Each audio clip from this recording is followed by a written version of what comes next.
స్తోత్రం కలుగునుగాక. దేవునికి స్తోత్రం. Praise the Lord. హల్లెలూయా. ప్రభు సహవాసం అంటే ఒకటి వాక్యం చదవటం, రెండవది ప్రార్థన. ఇంకా ప్రార్థన గురించి ఇంకా విస్తారంగా ఎంత మాట్లాడినా సంవత్సరాలు పట్టేస్తాయి. ప్రార్థన చేయకుండా, వాడొక చొప్పున ప్రార్థన చేయకుండా అప్పుడొకసారి అమ్మా అయ్యా బ్రతిమలాడి చెప్తున్నాను. యేసుప్రభు దండం పెడుతూ ఒక సహోదరుడుగా చెప్తున్నాను, మీరు నేను ఈరోజు ఇలా అనుకోవాలి, ప్రార్థన చేయని రోజు అంటూ నాకు ఉండకూడదు. ప్రార్థన చేయకుండా నేను సూర్యోదయాన్ని చూడకూడదని కొంతమంది భక్తులు అనుకున్నారట. అదొక సమర్పణగా చేసుకున్నారట. బయటికి వెళ్ళేటప్పటికి గుర్తుకొచ్చి అమ్మో నేను సూర్యుని చూడను అంటే ముందు ఈ సూర్యుని చూడాలి అంటూ వాక్యం చదివి ప్రార్థన చేసి బయటకు వెళ్ళేవాడు. ఇప్పుడు వాళ్ళందరూ మహాభక్తులు అయిపోయారు. తర్వాత చిన్నగా సమర్పణ చేసుకున్నారు.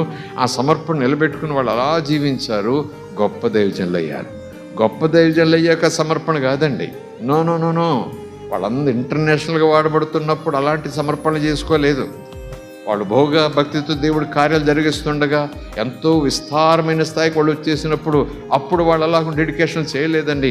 వాళ్ళు బాల్యదశలోని ఆత్మీయతలో బాల్యదశలోని ప్రభు దగ్గర ప్రేమ పెంచుకుంటూ ఇలా చేయాలి కదా అనుకుంటూ ఒక సమర్పణతో కొన్ని మృక్కుబడులుగా వాళ్ళ అడుగుల ముందుకు వేశారు. ఆ తీరు, ఆ వాడుక, ఆ సమర్పణ, ఆ కమిట్మెంటు వాళ్ళను ఉన్నతమైన స్థితికి తీసుకెళ్ళిపోయింది. స్తోత్రం కలుగునుగాక. హల్లెలూయా. వాడుకో అని ప్రార్థన చేస్తాం కదా, ఇంత అటెంటివ్గా ఉండాలి, ఇంత యాక్టివ్గా ఉండాలి ప్రభు విషయంలో.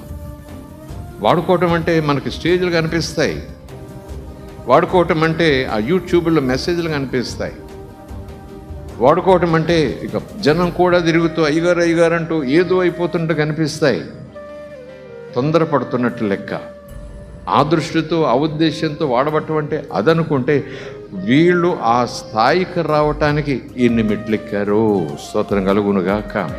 ఎంత నేర్చుకున్నారో, ఎంతగా దేవుని దగ్గర వంచబడ్డారో, నలపబడ్డారో, కొట్టబడ్డారో, నేర్పించబడ్డారో, ఎన్ని రకములైనటువంటి త్యాగాలు గుండా వెళ్ళారో, నలుగుడు గుండా వెళ్ళారో, నిష్ఠూరాలు గుండా వెళ్ళారో, నియమాలు పెట్టుకుంటూ లోకం నాకు అక్కర్లేదు, నాకు పరలోకం కావాలి అని నోటుతో అంటం పాడటం కాదు, అన్నట్టుగా బ్రతికితే లోకం వెలివేసిందేమో, ఉమ్మలూసిందేమో, ఏదో చేసిందేమో, అయినా పర్వాలేదు అనుకున్నారేమో. ఆ స్థాయికి దేవుడు తీసుకెళ్ళాడు. దేవుడు పాలసీ మారదండి. అలా కూర్చుంటే అలా తీసుకెళ్ళి కొండ మీద కూర్చోబెడతాడని లేఖనం ఉంటుంది. కానీ సేవ విషయంలో మాత్రం ఇలా కూర్చుంటే అలా తీసుకెళ్ళండి. ఇక్కడి నుంచి కొండ ఎక్కిస్తూ తీసుకెళ్తాడు. ఎక్కలేకపోయినా ఎక్కించడానికి తను రెడీగా ఉండి నువ్వు ఎక్కాల్సిందే అంటాడు. స్తోత్రం కలుగునాక. ఎక్కలేని కొండలు ఎక్కించేవాడు కదా ఆయన. ఎక్కిరమ్మని చెప్పి దానిపైన కూర్చుని దా నువ్వు ఎక్కితే బ్రతుకుతా లేకపోతే పో అన్నట్టు కాదు కదా. ఎక్కిరమ్మంటాడు. ఎక్కడానికి ఓపిక లేకపోతే ఆయన అప్పం ఆయనే పెడతాడు, నీలబొడ్లో ఆయన ఇస్తాడు, ఒకసారి ఇస్తాడు, 2 సార్లు ఇస్తాడు, 3 సార్లు ఇస్తాడు. నిన్ను మాత్రం శిఖరానికి చేరుస్తాడు. స్తోత్రం కలుగును గాక. నేను శిఖరానికి వెళ్ళాలంటే మరొక దేవుని యొక్క చిన్న ప్రిన్సిపల్ చెప్తాను.